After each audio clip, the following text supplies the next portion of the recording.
Guys, I'm telling you, it's so wacky. Anytime I try to go and record something, especially for the first time, the trash, I don't know, the trash guy knows about it. So he comes to get the trash. It is just so predictable. It's not even trash day. I don't get it. Hey, welcome to this new mini series I'm creating. It's called Surf Check. I really wanted to do this because we've got the podcast, we've got social media, but there's nothing that's really like kind of keeping you in the loop on a timely basis. So here we are.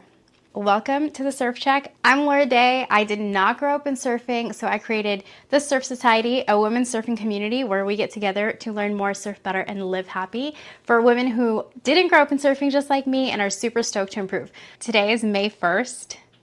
Happy May. Thank you for joining me on this new series. We'll see how it goes.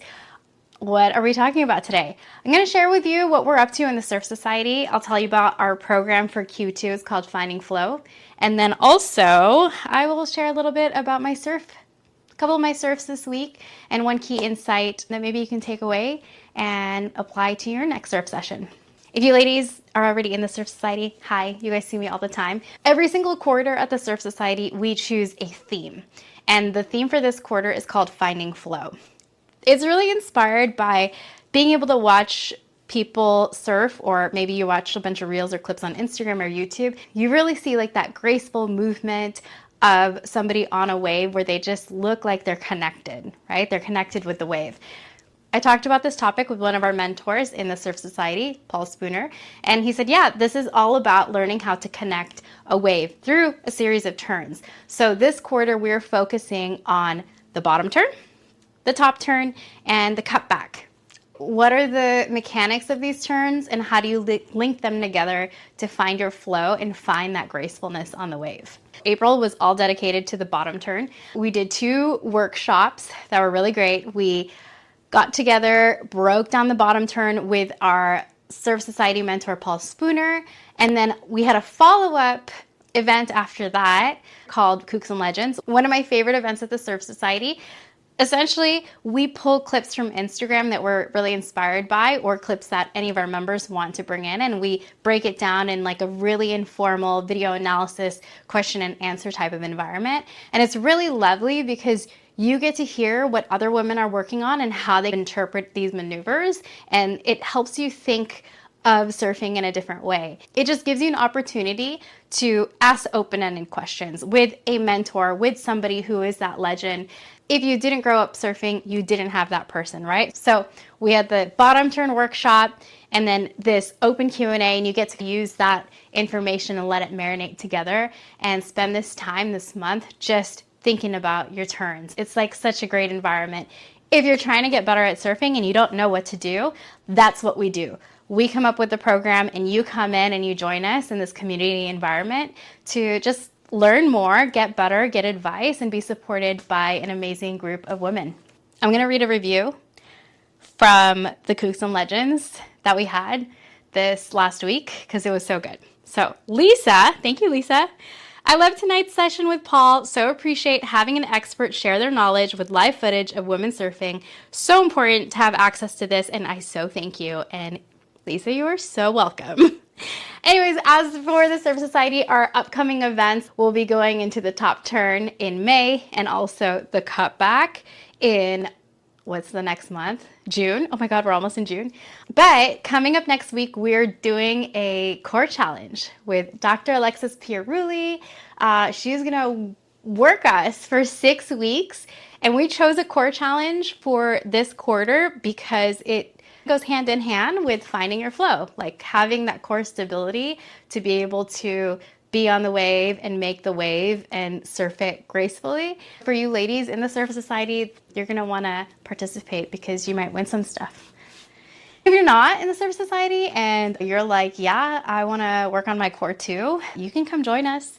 I'll put a link in the show notes if you're listening to the podcast or in the description. I want to tell you how the Surf Society is affecting my personal surfing and share a little bit of insight with what we've been learning and how it works in my sessions, what kind of differences I see, because obviously I created this community, and like I did it because I wanted to get better at surfing. This last couple weeks, the weather hasn't been great. It's spring in California, so we've got a very early morning window and then like sometimes a lot of wind, and we've had very low tides in the morning before the wind comes up, and it just hasn't been ideal. So I've only gone out a couple times. I'm primarily like a longboarder. So one of the days I did go out and I just wanted to try to get some footage for fun, and it was really small, so I took this out with me. It was really hard to surf with this. I've never done it before and it's really difficult. So thank you guys who suggested to me to do like the mouthpiece. If you're listening to the podcast, this is a GoPro case with a big handle. So I'll put some footage of that. You can see me trying to figure out how to surf with one of those. So that was one of my sessions. And then just to contrast that, I've also been trying out different boards. And one of the boards I've been riding lately is a 710 Fish from Almond, and completely different. And I love how it ties into what we're talking about at the Surf Society with finding flow, because the flow on those two boards, so different. Since I primarily ride longboard a lot, I feel super comfortable with the turns, and longboards usually move really slow. And the Fish, so different. You get into the wave and it just like throws you out. And if you're not ready to turn, or you don't really have those mechanics down, you kind of miss some of the best parts of the wave. And I have loved just thinking about like the difference of the switching up the boards, the styles, and what it requires of me. One of the things that we have really been focusing on in the Surf Society, it's called our technique development portion. Every single quarter, we give you like one task, one thing. If you show up to the workshops and you're like, this is too much, I don't know, this is so much info, you get one thing that you get to work on, and you can just take that with you all quarter. And the goal is that you get to improve by focusing on that one thing. So our technique development this quarter has been making the wave.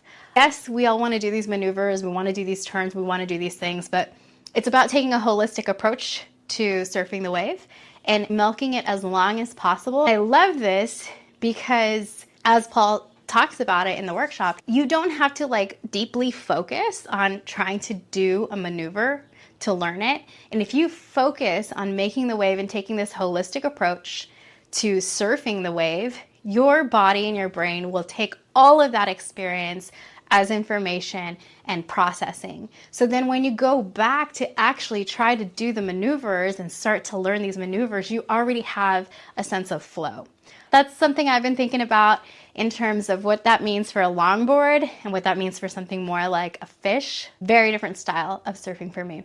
I think the best thing is we always have the space in the Surf Society to go back and talk about these concepts. You can go out in your session, gather this information, and come back, and you're not alone with it. You're not sitting there just trying to figure it out. You have somebody that you can talk to, whether it's the other ladies in the group that just make you feel seen because they're going through the same thing, or it's asking a mentor, or listening to the conversation, or watching the replays. It's a really special place. If you are wanting to get better at surfing and you feel like you're stuck, you feel like you've plateaued, you don't know what to do next, come and learn with me at the Surf Society. You are exactly who I created it for. If you want to catch up with me more regularly, subscribe to this channel. If you're listening to the podcast episode, there'll be a link to the YouTube video in the show notes. And then come back here in, let's say, 2 weeks.